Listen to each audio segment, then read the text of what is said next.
édition sur Africa Today. Bonsoir à tous et bienvenue. Les 3 départements en charge de l'enseignement ont procédé ce vendredi à la présentation des meilleurs vœux à l'endroit des cadres de leurs départements respectifs. Une occasion pour les responsables des 10 ministères de faire le bilan de leur gestion durant l'année écoulée tout en déclinant les nouvelles visions pour l'an 2017. C'est l'université Gamal Abdel Nasser de Conakry qui a servi de cadre à cette mobilisation. Oumar Sow. Avec cette nouvelle année 2017, les cadres à tous les niveaux du système éducatif s'engagent déjà à donner un nouvel élan à l'éducation guinéenne. Un travail qui, selon le directeur général de l'Institut supérieur de l'information et de la communication de Kountia, doit se matérialiser par une dynamique d'innovation dans le programme de l'enseignement guinéen. Nous sommes d'autant plus rassurés que sous vos clairvoyances et vos leaderships respectifs, et au regard des réformes que vous envisagez mettre en œuvre pour l'année 2017, le pari sera gagné et nos enseignements et apprentissages seront confortés au bénéfice de notre pays qui sera ainsi doté des ressources humaines bien formées, compétentes et capables de relever le défi du développement de notre pays. Le bureau syndical des départements en charge de l'éducation, dans leur tâche d'œuvrer pour le progrès des travailleurs, a rappelé la mission des responsables du système éducatif avant de revenir sur les prouesses réalisées dans ce domaine. C'est l'occasion pour nous de saluer ce vaste programme de recensement biométrique des étudiants et des encadreurs de l'enseignement supérieur, la promotion de l'alphabétisation, la construction des ENAM dans les 4 régions de la Guinée, et de vous exhorter à suivre sans relâche vos ambitieux projets de construction des écoles dans les régions. Dr Ibrahima Kourouma, au nom de ses collègues en charge de l'éducation, a salué les efforts fournis par le personnel enseignant pour le travail effectué ces dernières années en faveur de l'école guinéenne. La préoccupation aujourd'hui de notre nation, à travers ce que le président de la République l'a dit, c'est vrai, c'est le développement. Mais ce développement ne peut se construire que si nous avons une population éduquée. Et nous, c'est l'éducation. Nous sommes le système éducatif. Donc nous avons l'obligation de faire en sorte que nous travaillions de manière à ce que ceux qui doivent sortir de nos différentes écoles soient des personnes éduquées, susceptibles de pouvoir faire en sorte que notre pays connaisse la paix, la quiétude, l'union, afin que nous partions plutôt vers le développement souhaité. Devant l'état qu'enregistre le système éducatif du pays, les 3 départements en charge de l'enseignement entendent travailler en synergie pour faire de l'école guinéenne le socle du développement, a déclaré Dr Ibrahima Kourouma. La ministre de l'Environnement, des Eaux et Forêts a visité ce vendredi l'usine Diamond Cement à Kagbélé dans la préfecture de Doubreka. Cette unité industrielle est sous la pression des populations riveraines suite à la poussière qu'elle dégage. Hadja Christine Sagno a d'ailleurs donné un délai de 2 mois pour se mettre dans les règles. Les détails avec Bama Madalfa. Cette visite fait suite à une plainte des populations riveraines contre cette unité industrielle faisant allusion à la pollution de l'atmosphère. À Sanoya, la nature est polluée jusque dans les chambres. Même nos petits animaux domestiques ne sont pas épargnés. Nos plantes sont exposées. Autant que les toits des maisons, sans compter la quantité de clinker et de fumée d'anacarde toxique qu'on inhale matin, midi et soir. À cela s'ajoute au manque d'infrastructures sanitaires, éducatives, sportives et le non-emploi des citoyens directement impactés par cette entreprise.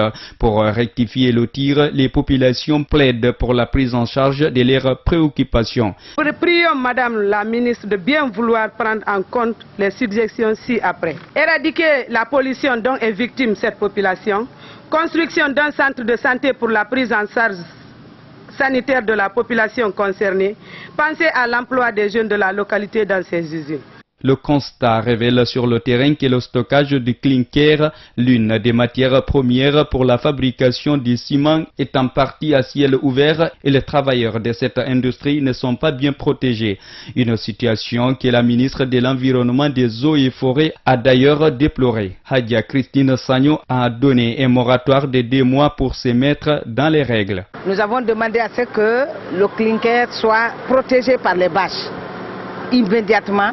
Donc dès demain, on va envoyer quelqu'un pour voir si les bâches ont été achetées pour couvrir la matière première qui est stockée déjà ici. Et à la longue, ils seront obligés de construire le hangar pour abriter la matière première. Nous avons donné un moratoire de 2 mois pour donner le temps à la société de construire immédiatement le hangar pour protéger la matière, le clinker qui est déposé à l'air libre. Et passé ce moratoire, on sera là pour voir si ça n'est pas fait, on prendra d'autres dispositions. Un message qui semble tomber dans de bonnes oreilles. En tout cas, les responsables de l'usine ont pris des engagements. Comme le ministère a exigé que la matière première soit recouverte, et on a un budget à la construction d'un hall. Avant que le hall ne soit mis en place, nous allons immédiatement acheter des bâches pour couvrir le clinker. En attendant l'expiration du moratoire, la direction des Diamants Ciment travaillera avec le département de l'environnement pour évaluer les impacts. La Jeune Chambre internationale de Guinée a 2 nouveaux responsables à la tête de ces organisations, Conakry Excellence et Conakry Leaders. Seydou Nourou Guissé et Fatou Sow ont désormais la lourde tâche de conduire les destinées de ces 2 démembrements locaux de la JCI. Ils ont officiellement pris fonction ce samedi lors de l'assemblée introductive de la dite chambre. Le point avec Salou Yomvounou. Une passation de service sous acclamation.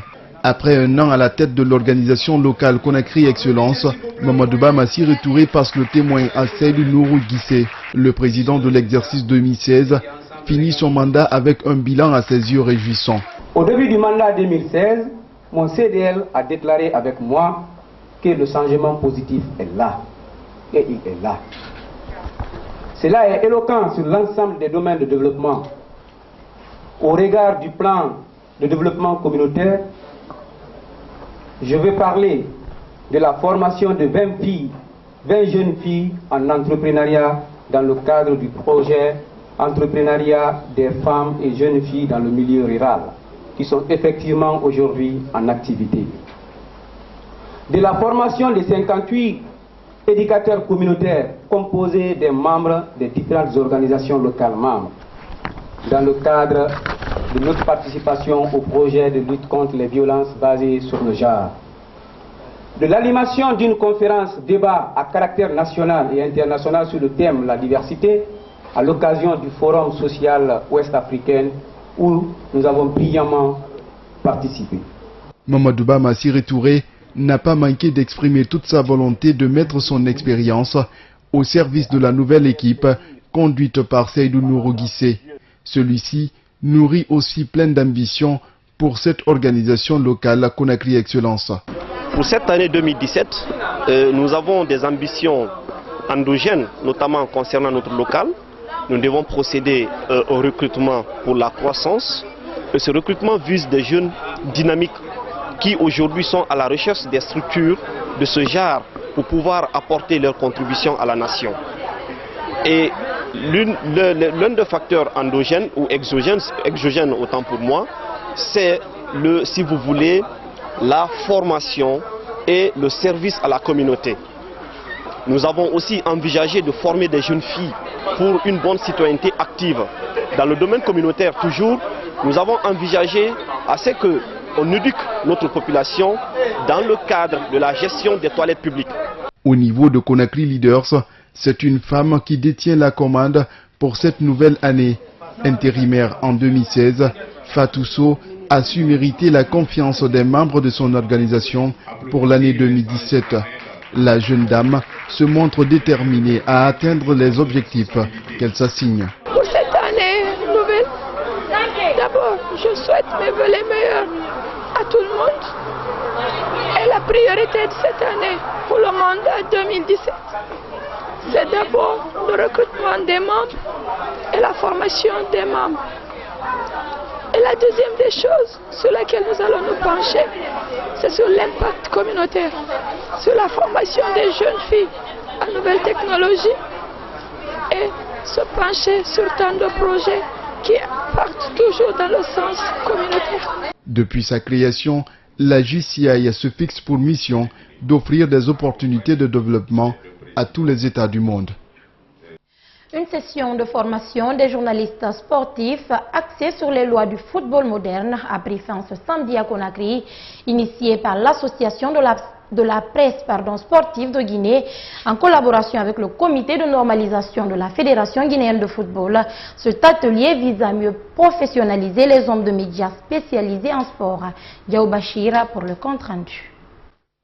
Durant 3 jours, les journalistes sportifs venus des différents médias de la capitale ont pu donc renforcer leurs capacités en termes de connaissances dans le domaine du football moderne. Des thématiques importantes comme le dopage ont été développées. Justement, parlant de ce phénomène devenu mondial, Dr Gueye Aboubakar, instructeur à la CAF, estime que les journalistes ont un rôle central à jouer dans le cadre de la lutte contre le dopage. Nous insistons toujours la présence des journalistes parce que c'est eux qui peuvent nous aider dans le combat contre le dopage. C'est eux, ils ont la plume, ils ont la radio, ils ont la télévision, c'est eux notre bras droit. Pour le juriste Mohamed Kamara, un des consultants à cet atelier, le journaliste sportif doit aussi connaître, maîtriser et bien utiliser les textes de loi pour éviter des ennuis. Et comme le sport unit beaucoup de personnes, le journaliste doit faire preuve de beaucoup d'attention pour, en tout cas, utiliser les textes de loi, c'est-à-dire la loi sur la presse,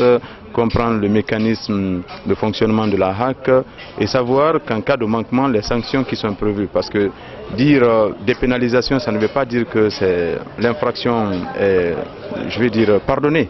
Ça veut dire simplement que le journaliste ne va pas en prison, mais pour autant, il est sanctionné au paiement d'une amende. Satisfait de la formation des récipiendaires à l'image de Alga Simba, promet déjà d'exercer son métier avec plus de professionnalisme. Et on espère que de telles initiatives vont se multiplier. Et moi, personnellement, et tous les autres, on promet de restituer et vraiment de montrer cela dans nos différentes narrations. D'autres sessions de formation sont en vue pour continuer à renforcer les capacités des journalistes sportifs. Il fait partie des métiers très prisés par des jeunes qui n'ont pas eu la chance d'aller à l'école ou qui ne sont pas allés loin. La mécanique permet à ces jeunes de résoudre les problèmes auxquels ils font face. Également, aide les usagers à trouver solution aux pannes de leurs engins. Djanka Sissé. Des pièces détachées à même le sol et autres outils entassés dans un coin. Nous sommes au garage technique de Papus au quartier Mankepa dans la commune de Kaloum.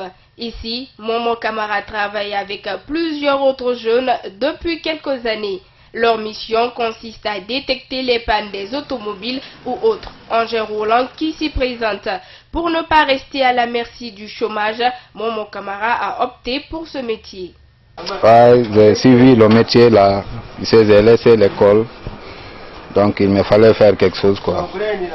Maintenant mon cœur, mon esprit m'a guidé sur la mécanique quoi. Pour cela j'ai opté pour faire la mécanique. Ça passe quand même un peu bien. Des fois on se croise avec d'autres problèmes, surtout il n'y a pas encore beaucoup de travail. Tout ça, des fois ça nous gêne quoi. Malgré ces quelques rares difficultés économiques, ce jeune arrive à subvenir à ses besoins à travers cette activité. Parfois on tire des relations, des bonnes relations avec les clients, puis il y a d'autres qui viennent, on fait leur travail, s'ils sont convaincus quand même. Ça nous apporte d'autres clients aussi quoi. À travers eux, on peut gagner d'autres clients aussi.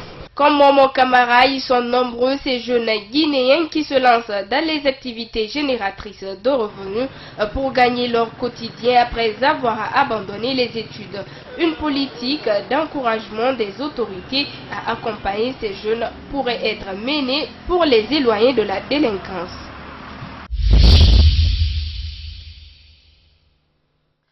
Le président gambien élu, Adama Barrow, est à Bamako pour accompagner la mission de la CEDEAO. Adama Barrow, dont la victoire est toujours contestée par le président sortant Yaya Jammeh. Il refuse, vous le savez, de céder le pouvoir le 19 janvier à l'expiration de son mandat. Où en est-on? Suivez.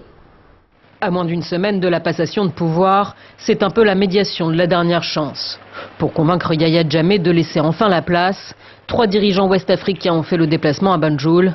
Le président nigérian, l'ancien chef d'État ghanéen et la présidente du Libéria et de la CEDEAO, l'organisation ouest-africaine, Hélène Sirleaf. La médiation de la CEDEAO est toujours en cours. La délégation a rencontré les deux parties. Nous attendons davantage d'efforts. Unique résultat des pourparlers, c'est Adama Barrow, le président élu, qui s'est envolé pour Bamako vendredi soir. C'est donc lui qui représentera officiellement la Gambie, dont la situation sera discutée lors du sommet Afrique-France. L'organisation ouest-africaine dit vouloir croire à une solution politique et pacifique, mais elle maintient la pression et n'exclut pas un recours à la force, avec le soutien de la communauté internationale. L'idée générale, c'est que M. Jammeh quitte le pays pour lui permettre d'aller de l'avant. Si cela est nécessaire, la CEDEAO prévoit de demander le soutien de l'Union africaine ainsi que l'approbation du Conseil de sécurité de l'ONU pour déployer des troupes en Gambie. Le Nigeria a déjà proposé l'asile politique au dictateur gambien. Nul ne sait ce que décidera le très imprévisible Yahya Jammeh. Un climat d'incertitude qui pousse des milliers de Gambiens à fuir le pays.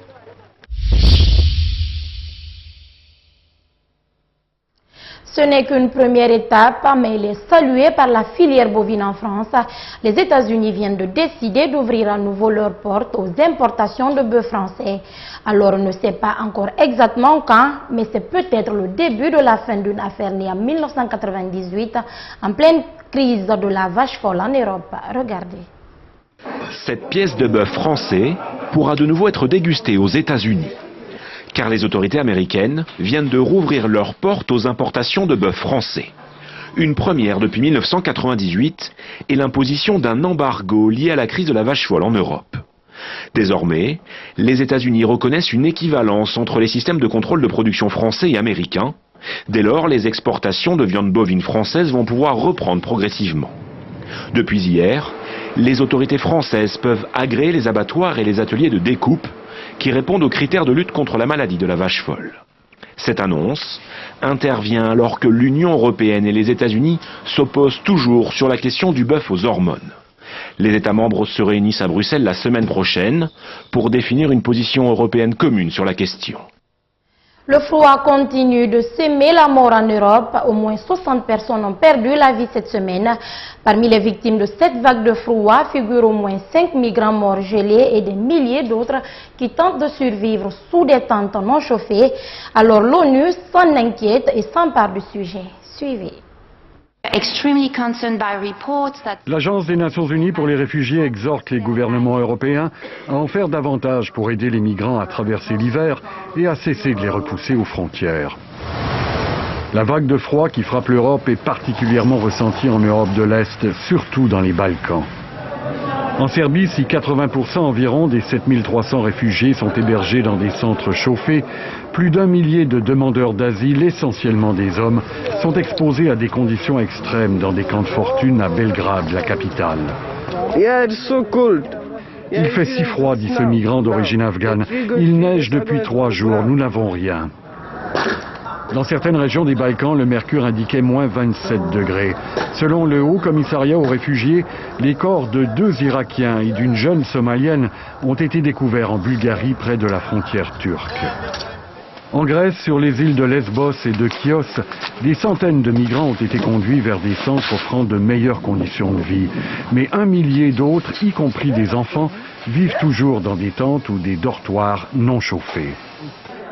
En Serbie, ce sont des ONG, comme ici la Croix-Rouge, qui distribuent des vivres et donnent des soins aux demandeurs d'asile. Il y a les problèmes de grippe, dit cet employé de la Croix-Rouge serbe. Les gens ont très froid. C'est pourquoi nous assurons une aide médicale d'urgence. Ces difficultés n'empêchent pas des milliers de migrants à continuer d'essayer d'atteindre l'Europe occidentale. Hier, plus de 800 personnes ont été sauvées par les gardes-côtes italiens au large des côtes libyennes.